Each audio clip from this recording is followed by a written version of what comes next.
wants to know if I can explain how the manipulation can affect the price of paper gold and not affect the actual commodities. And you know, in my gold business, and I just experienced this through the bank, because the bank had a lot of gold and we're trying to move that gold out, and some of it needed to be liquidated in the bank's hedge book. And I was talking to the company that was storing all the bars, and he was commenting on this huge surge in premiums for physical bars of gold and silver. He's never seen them this high in his life. There's tremendous demand. Even as the price was dropping, demand was surging around the world, because obviously, look, there's inflation.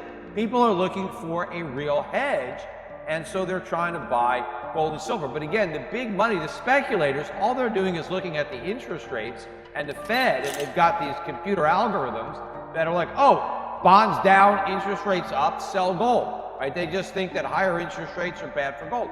They don't get it. These are just higher nominal interest rates. They're not higher real interest rates. In fact, we still have negative interest rates. We haven't even come close to positive interest rates. We have been in a bullish environment for gold the entire time.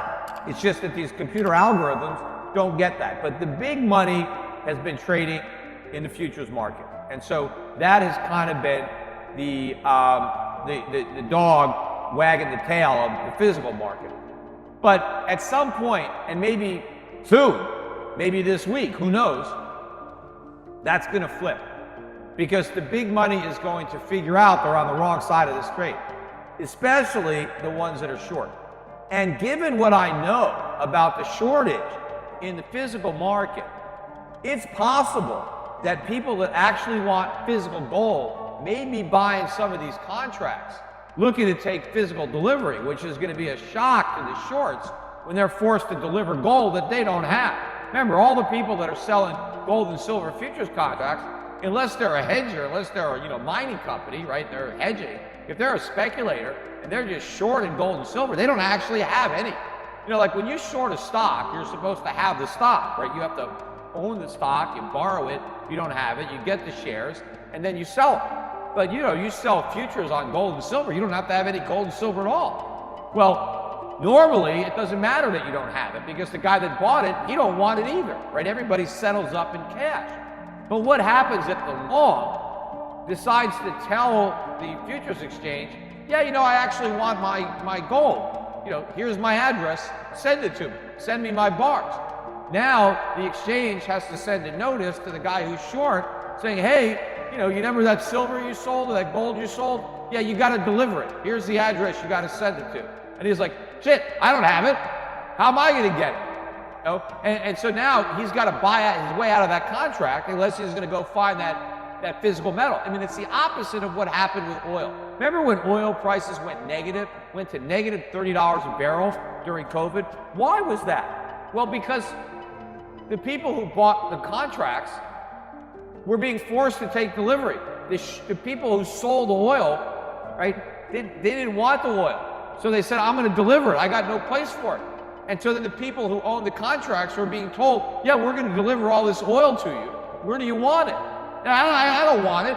So now they had to pay people to take it off their hands. So people were paying $30 a barrel so they didn't have to take delivery of the oil, right? And so you saw that crazy market. Well, you're going to see something as crazy as that on the upside of gold, when people are scrambling to deliver on the gold contracts when they can't find the physical metal. So that's all coming.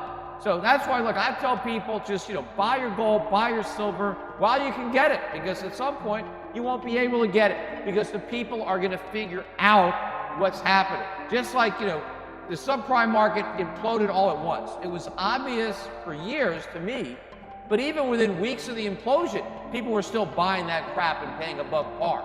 Then all of a sudden, Emperor has no clothes, and in a matter of a week, everything went to zero. So when this thing turns, it's going to unravel. That's why, again, I keep saying you can't wait. You can't try to be so cute and finesse this. You got to be willing to be early. All right, I was way early. I was more than a decade early. Okay, but what am I going to do? I see this stuff way in advance because to me, it's that crystal clear. But I also can see that we're so much closer right now.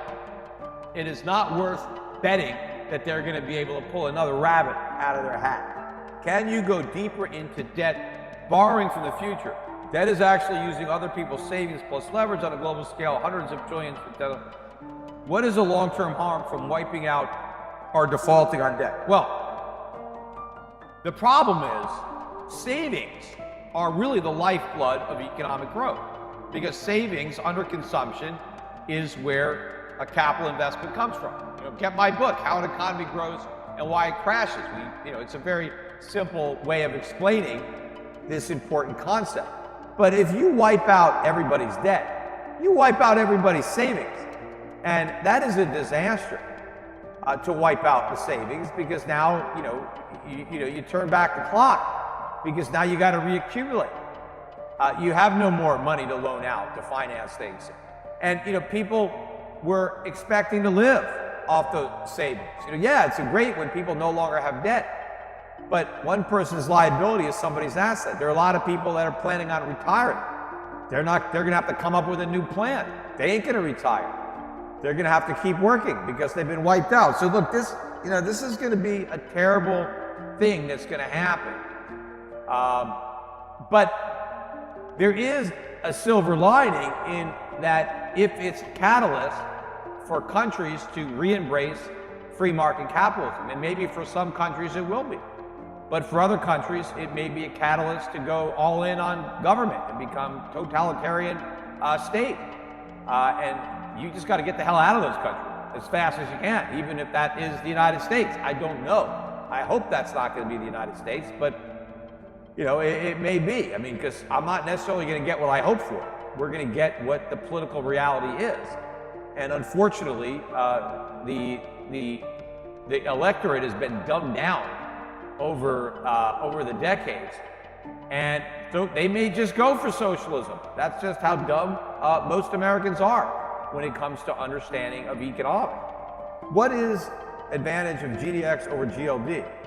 All right, well, they're very different. So GDX is an index of gold mining stocks. GLD is an ETF of gold bullion. So when you're buying GLD, you're buying physical gold. Now, same thing as like somebody called up earlier about kinesis.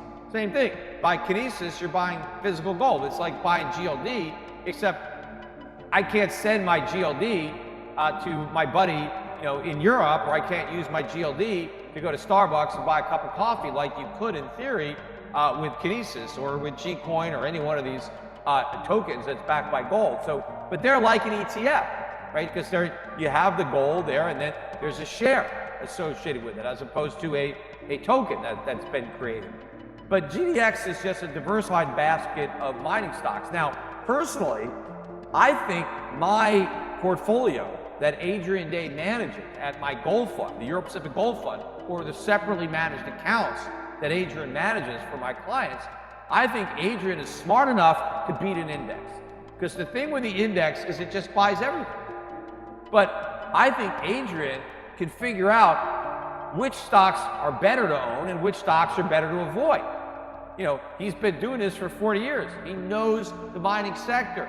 He doesn't have to buy an index. You buy the index when you don't know what you're doing. And that way, I'm not going to make a mistake. I'm just going to buy the index. Now, sometimes you buy it because there's more liquidity there, right, than any one individual name. You're a big fund. Okay, I'm going to buy the index because, I don't have enough liquidity in some of these names. But if you're an individual investor, you don't have to do that. Buy the Euro Pacific Gold Fund, set up a managed account with me, let Adrian Day build you a portfolio.